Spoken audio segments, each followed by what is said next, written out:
าทอีกพระผู้มีพระภาคประทับยืนอยู่ที่เสาอินทขินเสาอินทขินหลักที่ปักไว้กลางประตูสำหรับกันบานประตูทั้งสองข้างในเวลาปิดอันนี้เขาเรียกเสาอินทขินไอ้ที่ประตูเมืองมันใหญ่นะประตูเมืองแล้วก็มีเสาอยู่สองเสาเวลาปิดประตูมาเนี่ยมันจะได้มาถูกที่เสาเนี่ยนะถูกที่เสาเนี่ยก็ไม่เลยออกไปข้างนอกถ้าสมมติเราประตูพับเข้ามาข้างในอย่างนี้นะประตูสมมติเราประตูอย่างนี้พับเข้ามาข้างในพับเข้ามาข้างในตรงที่หน้าประตูเนี่ยจะมีเสาอยู่สองเสาเรียกว่าเสาอินทขิน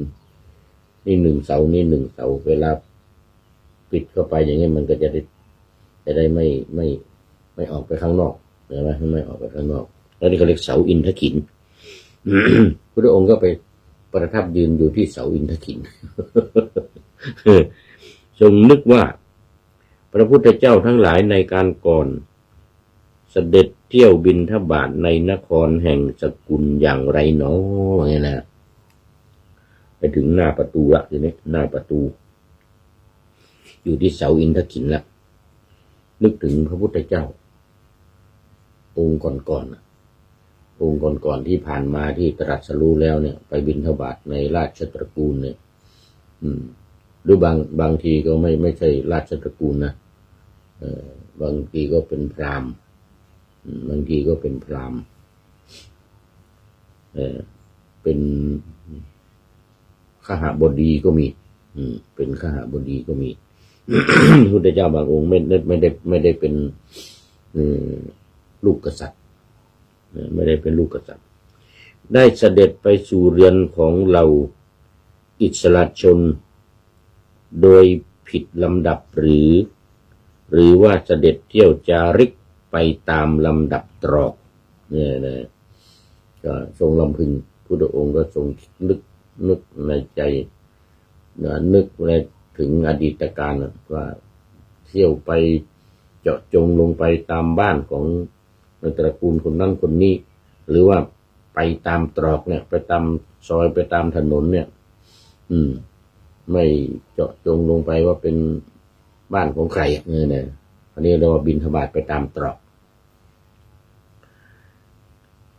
หรือนะลำดับนั้นไม่ได้ทรงเห็นการไปผิดลำดับแม้แห่งพระพุทธเจ้าองค์หนึ่งจึงทรงลำพึงว่าบัดนี้วงนี้และประเพณีนี้แม้เราก็ควรยกย่องและต่อไปถึงสาวกทั้งหลายของเราเมื่อสำเนียกตามเราจักยังบิณฑบาตจาริยวัตรให้เต็มได้แล้วเสด็จเที่ยวบิณฑบาตตามลำดับตรอกจำเดิมแต่เรือนที่เสด็จเข้าไปครั้งสุดท้ายไปตามลำดับแรกเนี่ยไปตามลำดับไปจนถึงเรือนหลังสุดท้ายเป็นตรอกเป็นซอยเป็นตรอกซอกซอยไปไม่เว้นไม่เจาะจงไปบ้านนั้นวันนี้จะไปหาพระเจ้าสุโธทนะจะไปหานางพิมพาบางนั้นหลังนี้ไม่ใช่ไปตามลำดับตอนนี้ขอต้อนรับอาจารย์สุรศักดิ์พรหมศรีนมัสการพระอาจารย์นะท่านอาจารย์สุรศักดิ์พรหมศรีจากจันทบุรีจันทบุรีวันนั้นบอกชื่อวัดมาแล้วลืมไป เอาจันทบุรีก็แล้วกันวันนี้หลวงพ่อบุรีรัมย์ยังไม่มานี่นะ บุรีรัมย์ยังไม่มานี่จันทบุรีมาก่อนละเอาโมทนากรุงเทพมากรุงเทพมาแล้วก็นี่ FC ใหม่สมบัติปองทองนี่นะสมบัติปองทองโมทนาเอามามหาชนได้ฟังข่าวว่าได้ยินว่าพระเจ้าสิทธัตถกุมารเสด็จเที่ยวบิณฑบาตจึงเปิดหน้าต่างในปราสาท 4 ชั้นเป็นต้นได้เป็นผู้กุลีกุจอเพื่อจะเห็นเพื่อจะเห็นเท่านั้นไม่ได้มีใครมารับเอาบาตรไม่ได้เอาข้าวมาใส่บาตรอะไรสักอย่างเปิดหน้าต่างอยู่ชั้น4นู้น เปิดหน้าต่างอยู่บนชั้น4นู้นเนี่ยส่องดูนะพากันดูนะไม่เคยเห็นพากันดูฝ่ายพระเทวีผู้มารดาพระราหุลคือพระนางพิมพาเนี่ยนะพระนางพิมพาหรือพระนางยโสธรายโสธราพิมพามารดาของพระราหุลราชกุมารทรงจินตนาว่าได้ยินว่าพระลูกเจ้า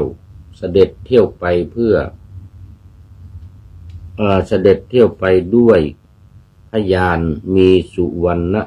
ศรีวิกาเป็นต้นด้วยพระราชานุภาพใหญ่ในพระนครนี้นี่แลบัดนี้ทรงโปรงพระเกศาและพระมัตสุเสียทรงผ้ากาสาวพัสมีกระเบื้องในพระหัตถ์ กระเบื้องในมือเสด็จเที่ยวบิณฑบาตเลยนะพระองค์จะ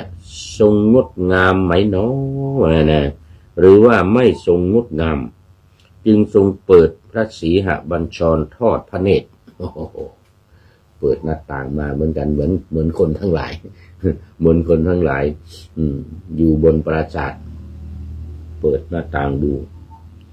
พระนางพิมพาก็เปิดหน้าต่างดูเหมือนกัน ทรงเห็นพระผู้มีพระภาคซึ่งงามสง่าด้วยพระพุทธสิรินี่ทรงยังนครวิถีทั้งหลายให้โอภาสด้วยพระสรีระรัศมีอันรุ่งเรืองด้วยรัศมีนาโอ้โหกลางถนนมีแสงรัศมีออกจากพระวรกายของพระพุทธองค์อย่างสวยงามสีนาต่างๆก็เรียกฉัพพรรณรังสีนะมีสี6 สีฉัพพรรณรังสี จึงทรงชมพระโฉมเหมือนกันนะชมพระโฉมของพระพุทธเจ้าจำเดิมแต่พระอุณหิตจนถึงฝ่าพระบาทด้วย8 คาถาชมแล้วก็กล่าวเป็นคาถาคาถาภาษาบาลีนะเหมือนคาถาพันในเวทนรชฎก8 คาถาพระอุณหิตสะนี่ก็ตั้งแต่พระเศียรลงไปจนถึงฝ่าพระบาททอดพระเนตรพระพุทธองค์ตั้งแต่พระเศียรจนถึงฝ่าพระบาทมีโทรศัพท์เข้ามาขออภัยรับไม่ได้อย่างนี้นะถ้ารับแล้วเดี๋ยวรายการหยุดต้องปิดก่อนเดี๋ยวค่อยโทรกลับเนี่ยหลังจบรายการเดี๋ยวโทรกลับมองหัวจดเท้าว่างั้นเลยนะมองหัวจดเท้าแล้วตรัสพระคาถา8 คาถาอันมีนามว่านรสีหคาถานรสีหคาถานะแล้วเสด็จไปเฝ้าพระราชานี่พระนางพระเทวีพระนางพิมพาเสด็จไปเฝ้าพระราชากราบบังคมทูลแด่พระราชาว่า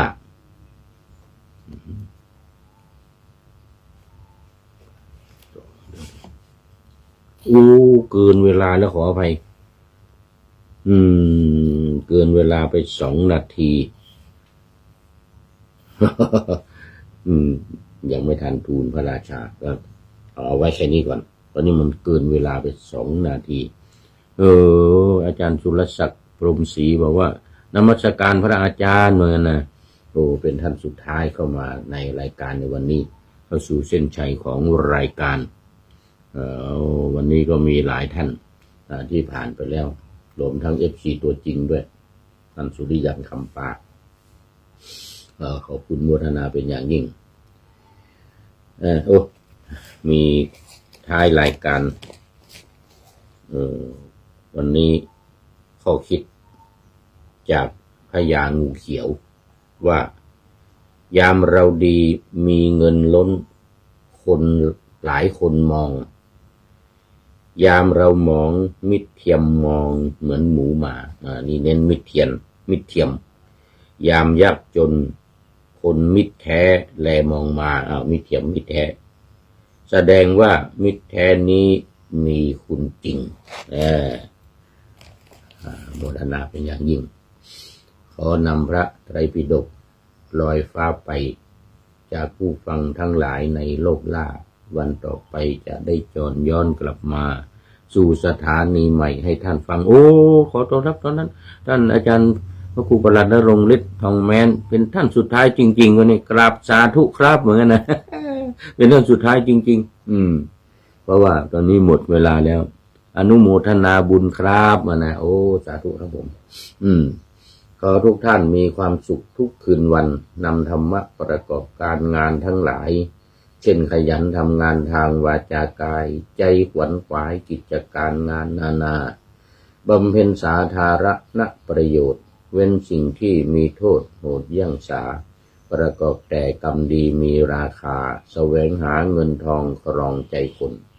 เสียสละพลทรัพย์นับมากน้อยไม่ให้ล้านก็ให้ร้อยไม่ด้อยผล เอื้อคนรวยช่วยคนยากฝากคนจนให้ทุกคนเท่ากันมาตรฐานเดียวขอเจริญพร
ยังเห็นพระเมตตาอยู่ทุกแห่งหน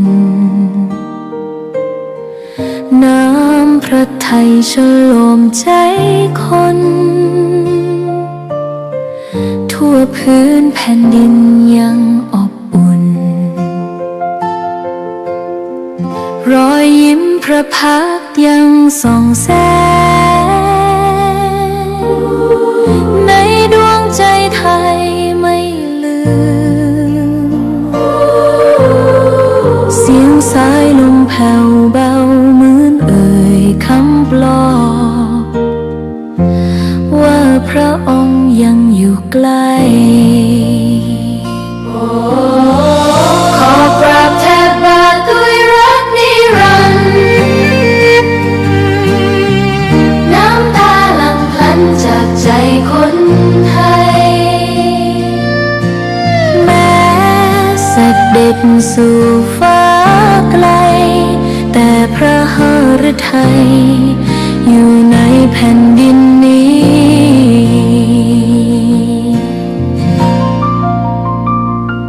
สวนดอกไม้ยังบานดังวันเก่า